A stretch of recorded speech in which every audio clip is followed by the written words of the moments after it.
Right, I'll get us started, then just raise your hand and I'll try to get to as many of you as possible. Dayana, congratulations. You're into the semi-finals here. Also as a qualifier, one of the first since 1978 to do it here in Australia. Just talk about your thoughts and what you're feeling right now. Yes, thank you. As I said on court, it's nice to make a history. It's something new for me and for my generation because the last time it happened, it was a long time ago. I wasn't born yet, and it's nice. And I'm really happy to be in my first semifinals. I was a little bit nervous, but at the same time tired. And I think I was a little bit too emotional today before my match. I got angry at the practice of my coach, and but that's fine because I could put my emotions away. And yeah, another step is done. All right, if you'd like to get started. Scott. Congratulations. When you were going through qualifying in the early stages, did you think any of this would have been possible to go this far? I didn't think about it. I came here and I was just focusing on playing each match, on improving, and I was working on some things that is a little bit like personal, you know, and it was more associating with my head and with the way I feel on court. So I wasn't really putting the goal, you know, to go quarters, fourth round, or semis, or whatever. I was just trying to enjoy playing here. Next question, Courtney. Congratulations. Just you said you were obviously nervous and had to get a lot of the emotions out before the match. During the match, you seemed pretty under control in terms of what we could see anyway, in terms of how you managed the game. Can you talk just tactically about how you played today's match and what you think was the key was between you and Linda? I will say I didn't have like a huge tactic for today. The most important thing was for me is to keep the energy up, because I had like a lot of matches here already and played a lot of sets. So, you know, you feel the tiredness and it's normal. So the main goal was just to keep the energy up and stay positive, even if I was doing sometimes stupid mistakes. I try not to get angry on myself because I understood why it's happening. So, yeah, just, I don't know. There wasn't a huge plan. All right, Tumaini. On the qualifying, you played three tough three-set matches there against lower-ranked players. I'm curious how you felt then, how you managed to get out of your head, and what the difference is between then and, you know, now playing against top players and, you know, winning in straight sets to reach a slam semi. You mean the difference between the last match, 3 sets, and today's match, right? Like where you were at in qualifying, when you were playing against, you know, players ranked 200 and in fights, and now you're in the slam semi-final. Yeah, I'm not really looking up the ranking of the players who are playing, because I think it's not so important, the ranking. Like the girls, you know, at any ranking can show amazing game. So, you know, I was doing just my thing and focusing on myself, the way I play, and I think that's working. All right, we've got that lady up the back, yeah. Can you talk to us about what you wrote on the camera and what that means to you? If you understood what I wrote, it was about the Ukrainian fighters, that I'm very proud of them. They really deserve a huge respect. And I always try to write something for Ukraine, about Ukraine. I think it's my mission here. If I do well, I can tough to express. I'm just trying to give the signal, you know, to Ukraine that I'm really proud of it. Okay, the lady behind Tumaini, yeah. Hi, congratulations. Just on the Ukraine issue, I think one of the junior Ukrainian players shook hands with her Russian opponent at the end of her match. I was just wondering how you feel about that. You know, Ukrainians, we have our position. We are not shaking the hands. But I think she's still a little bit young, not so experienced. and it can happen with everyone, you know.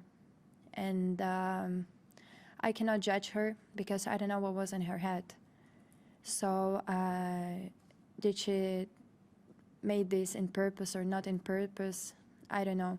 But I'm sure that she stand by Ukraine, and I'm sure that she just got too emotional and confused. Okay, Dan?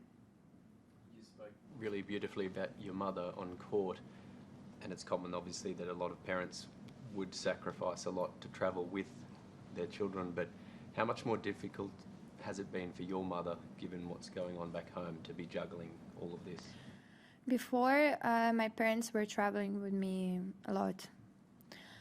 Then there was some period when I was traveling alone, and that didn't really work out. I think I had the period where I wanted to feel a bit older, more responsible, and doing things just by myself. But I think in tennis it's important to have a family close to you. And when the war started, I was traveling a half year just with my sister, and my parents were at home. And it was pretty hard because he also was responsible for your younger sister. And last year, before the Roland Garros, my mother and father, they left Ukraine. They came for a couple of days to Paris to see us. And then my mother with a younger sister, they left to south of France, where she was living and practicing because she was also playing tennis. And my father was or in Ukraine, or sometimes he came to see us. So only from last year, my mother started again to travel with me for some tournaments. And I think it's really nice because before I always wanted to be by myself, alone, you know. And now, like, we have a better relationship than before. And we can spend a lot of time behind the court together. We can go walk and do many things. And I think that it really helps when there is someone from the family with you. Okay, we'll go here and then Ben. Yep. Right in front. Yep. Coach is French, huh? I have two coaches. And what is your connection with France? My country, I remember the story with the tournament of Lyon 2 Yes. years ago. It's special, France, for you. Well, in Lyon, it was the first tournament when the war started. I haven't practiced it before because there was a massive attack and we had to, you know, think about other things.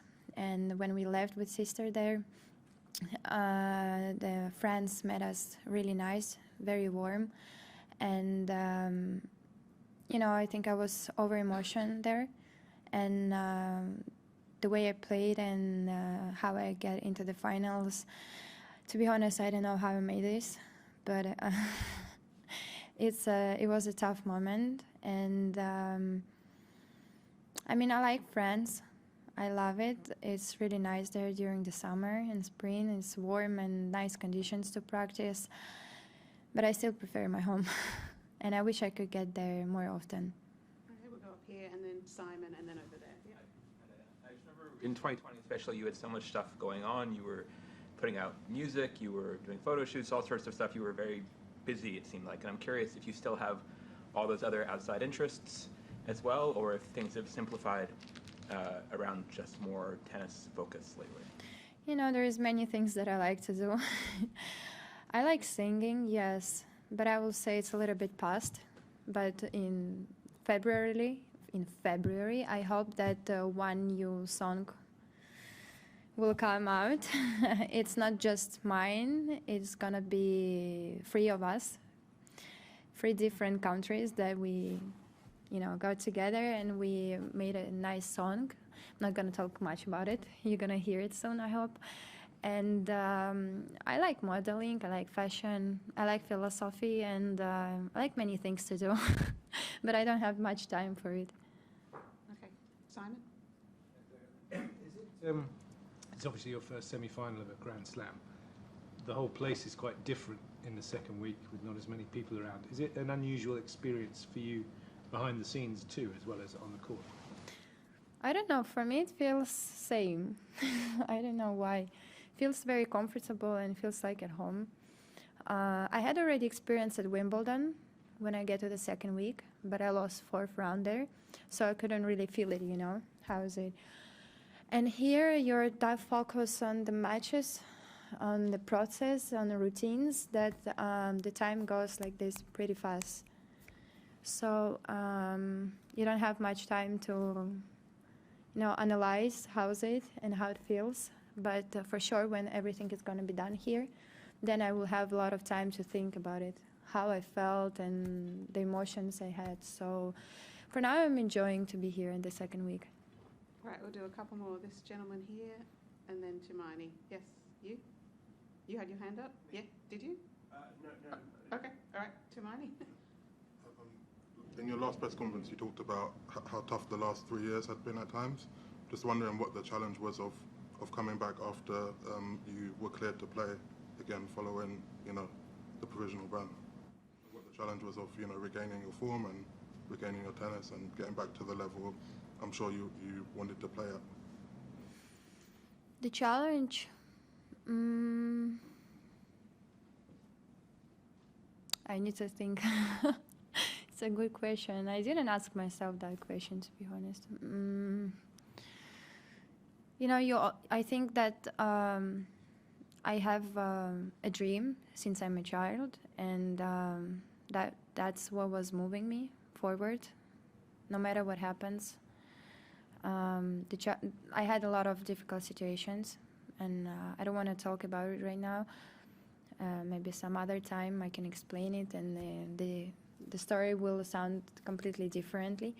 But for now, I can say is that I just, I don't know, I relaxed. I don't have much to say. I don't know, I just relaxed, and I try to enjoy what I'm doing. As I said last time, I was putting a lot of pressure on myself, responsibility. Now I just took everything out of my back, and I'm trying to enjoy it. All right, thank you very much, everyone. Thank you. Wide World of Sports is your home of the Australian Open. With highlights of every match of the AO, the on-court interviews, and every day with the morning serve, you'll be ahead of the game. So click that subscribe button so you don't miss a thing this Australian Open.